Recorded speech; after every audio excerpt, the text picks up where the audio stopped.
Hello today, my dear players. Today, we have another video about throwing anime characters into Jujutsukaisen.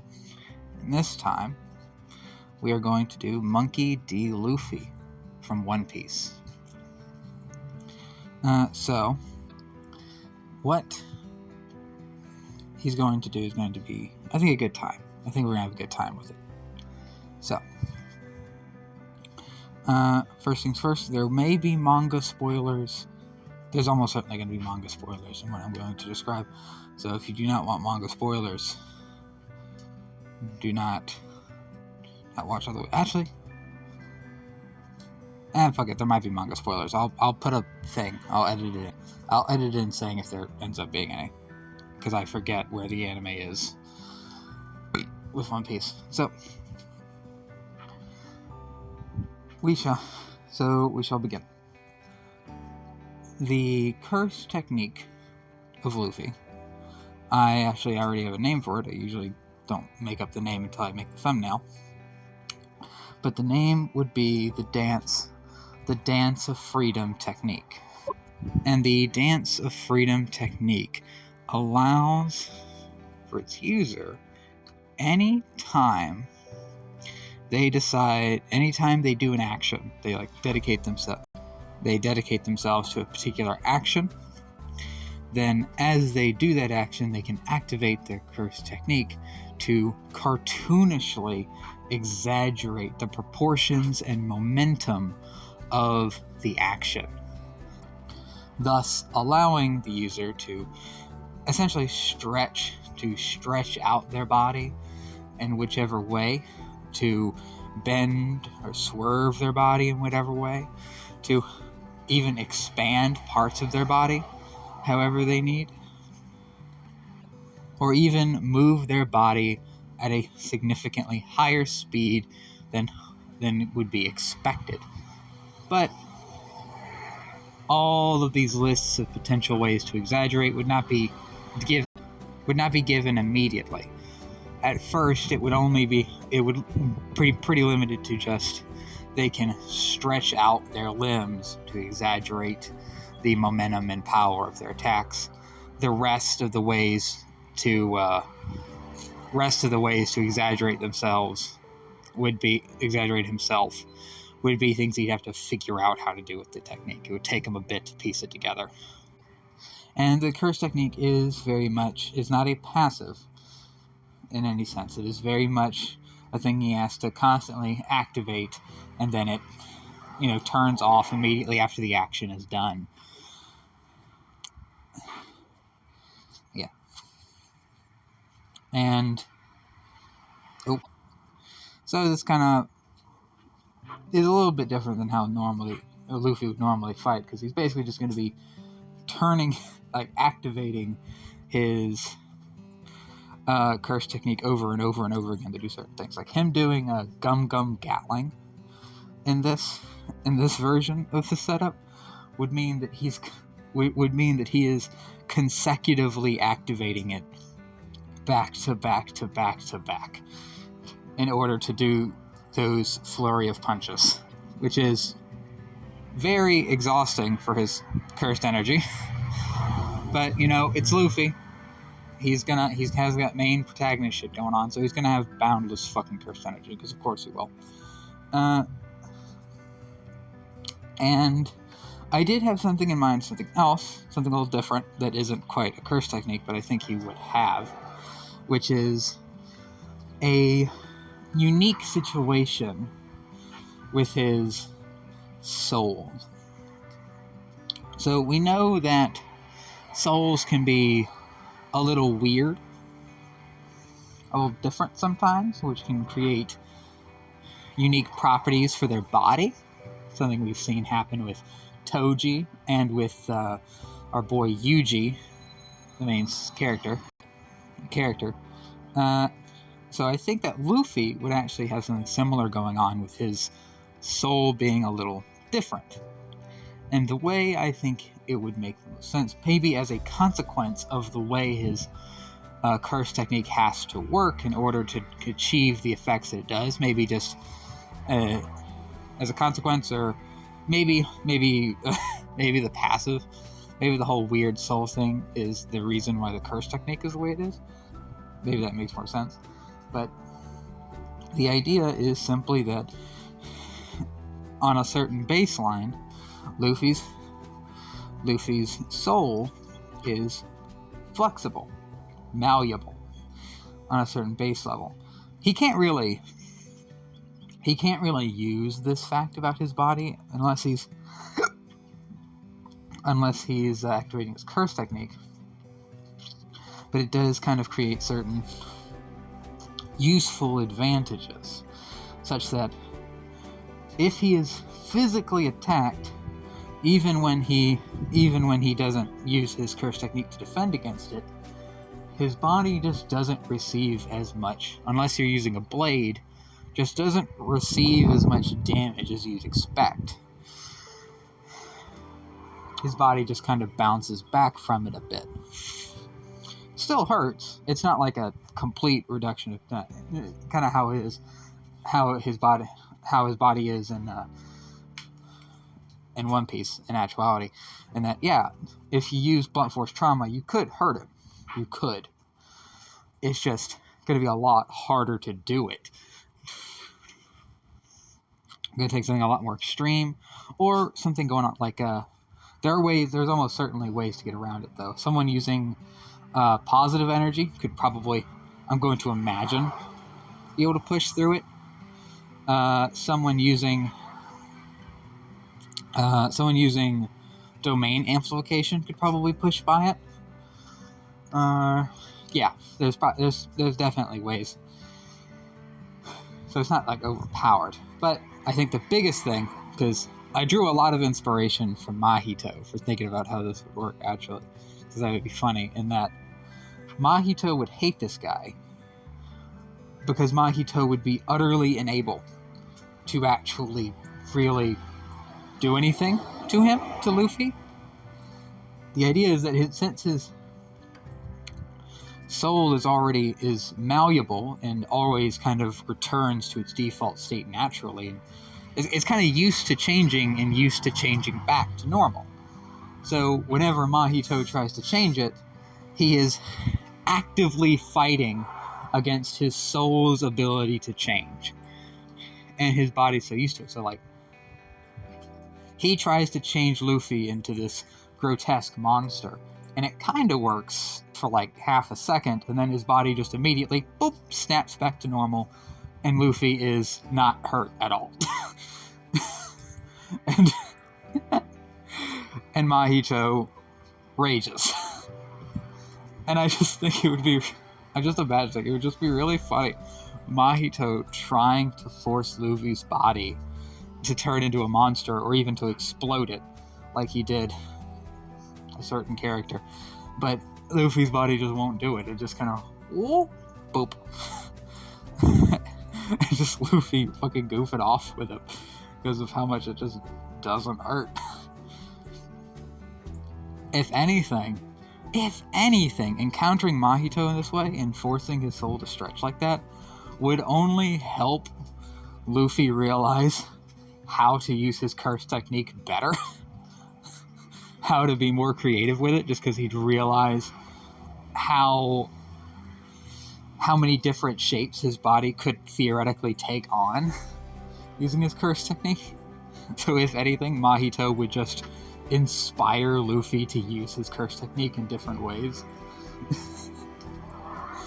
Which, I'd love it. It'd be funny as hell to it. Then again, Mahito trying to deal with with Luffy, with how he is a truly carefree dude, it would be funny. And then when Mahito tries to do the whole thing of using innocent people as bait, he gets obliterated. But yeah. Is there any other details about the passive or the normal curse technique that I need to address before I move on to the rest of the kit? I I don't think so. But it might come to mind later if there's something else. I think that's it on those fronts. And now the second part, the reversed curse technique. I think what would be really fun as a reverse curse technique for Luffy with how this is and that. So we defined that the curse technique is essentially just him morphing his body to whatever shape he desires. And some of this is in relation to the soul, but I think that's somewhat indirect. I don't think it's necessarily absolutely the soul is being affected. It's just as a consequence, the soul is just involved in this process due to its relation to the body. So what his reverse curse technique is, I think, would be that he could use the positive energy of reverse curse technique in order to apply a similar reshaping, a similar exaggeration, but to anything that he touches. Essentially allowing him to, force the environment to exaggerate and interact like a cartoon and be rubber-like, or him be able to do whatever he wants. I would say the limit to this, I think, makes the best sense to me in my mind, is that this ability to essentially interact with other things however he wants, instead of just move his body however he wants, is that the thing in question has to just not have positive cursed energy in it at the time. So if it has no cursed energy, or if it has normal cursed energy, it'll work. If Jogo shot that fucking meteor at him, he could use his reverse curse technique to catch that shit and throw it back. And essentially the way it's actually working is that he's kind of charging he's essentially charging objects or things. He's charging the things in his environment with his positive cursed energy, which then allows that object or thing to be interacted with however he pleases, as his curse technique kind of morphs it to follow his will. And it's not perfect. It's under the same kind of logic of his curse technique, in that he can't do idle transfiguration type shit. He can't do that. Not fully, anyway. He can't change the shape however he so desires completely. But there's just a certain kind of flowiness that he can do with it. It's a little abstract the way I'm putting it, but I think it's kind of clear from the way Luffy is able to manipulate his body, as it is rubber. The same kind of limitations apply to the things that he's using his reverse curse technique on. And, this allows him to turn his environment or random objects he finds into weapons. And in addition to that, he could turn his opponent's curse techniques into weapons against them. Since, negative energy, he essentially will infuse his own positive energy into the negative energy of his opponent's attack, which allows him to just take it and use it as a fucking weapon against them. And he can also obviously do this to people as well. He could also rubberize them and do some fucking Looney Tunes shit to them if he wanted to. And I know and using his curse technique and reverse curse technique in tandem with each other, he would be able to pull some Takeda shit.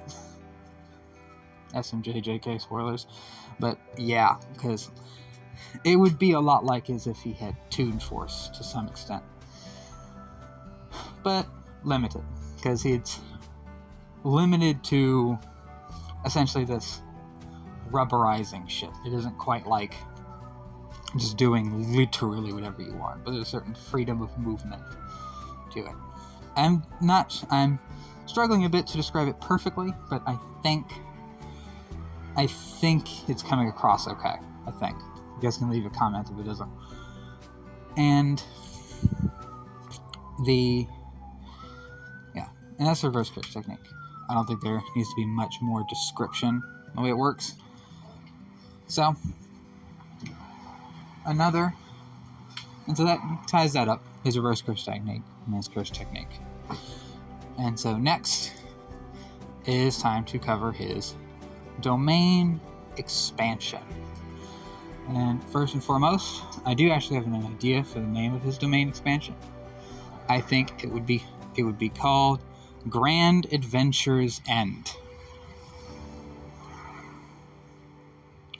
And what Grand Adventure's End looks like is that it looks like a pirate ship, a huge pirate ship on the open sea, and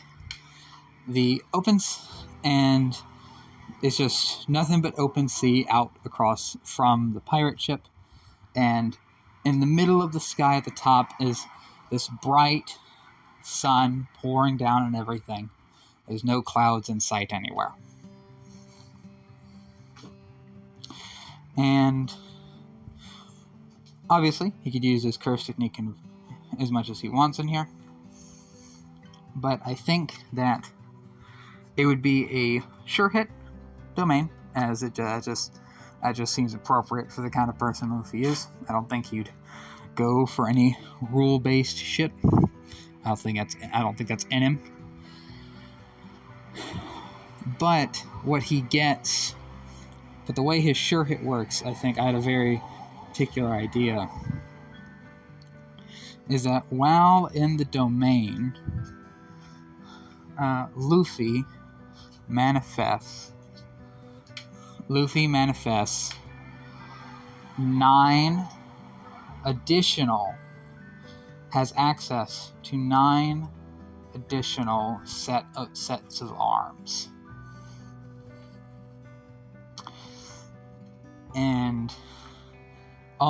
And you can actually see these sets of arms almost attached to vague, like, shadows of people. Would it be shadows? Like, kind of like light shadows, like glowing a little bit. And all working on the crew, or all sitting around the crew of this pirate ship. And what these arms do is that during the battle, he can have access to the arms on these shadows to attack with him in tandem, use them as if they're his arms. And all these 9 sets of arms are the guaranteed hit. They will bend and move and shift however is necessary within the context of this domain in order to hit the target, no matter what. And there is no way to avoid it.